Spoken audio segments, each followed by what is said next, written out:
Bonjour et bienvenue dans ce tutoriel graphics. Donc dans ce tutoriel, je vais vous apprendre à créer une planète à partir d'une image. Donc pour commencer, vous choisissez une image, un fichier, ouvrir. Moi, je vais prendre celle-ci. On va mettre comme ça, on y verra mieux.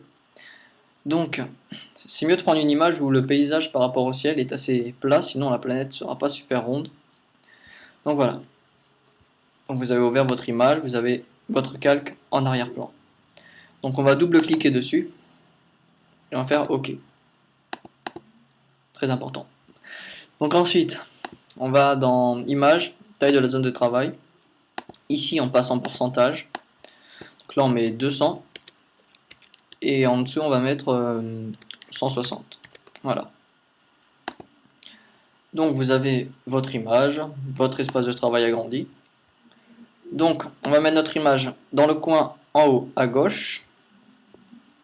Ensuite, on va le dupliquer. Donc CTRL J, ou alors on prend le calque, on le déplace sur nouveau calque. Voilà, donc on a nos deux calques.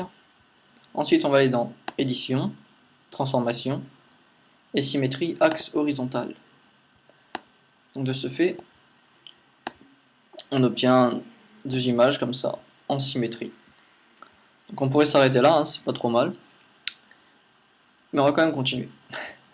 Donc ensuite, on fusionne le calque avec celui d'en dessous. Donc c'est soit CTRL E, soit clic droit, fusionner avec le calque inférieur.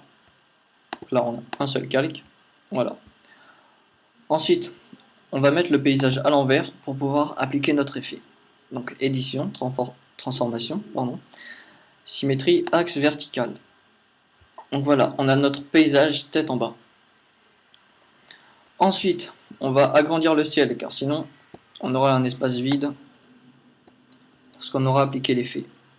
Donc là j'ai pris l'outil de sélection de 1 pixel horizontal qui permet de faire des sélections comme celle-ci. Donc ensuite on va étirer l'image, donc c'est CTRL T. Et voilà. Donc là on a étiré notre ciel, c'est parfait. Ensuite, on va refaire CTRL T pour étirer le paysage en entier. Donc on le tire un peu comme ça évite à ce que la planète soit trop aplatie. Voilà, donc ensuite on va aller dans Filtre, Déformation et Coordonnées polaires. Donc c'est un peu ce filtre qui fait tout le travail. Ok, voilà. Donc on a premier aperçu de notre planète. Donc là elle est un peu ovale, donc on va refaire CTRL T. On va la déformer pour qu'elle soit un peu plus ronde, comme ceci. Voilà. On a notre planète. Pas trop mal. Donc ensuite on va se mettre à l'aise, donc on va faire CTRL A, donc c'est sélectionner tout. CTRL C, copier. Ensuite on va créer un nouveau document. Donc dans les paramètres prédéfinis, un presse-papier, c'est-à-dire que la taille s'adapte automatiquement à l'image qu'on a copiée. Et CTRL V, on colle.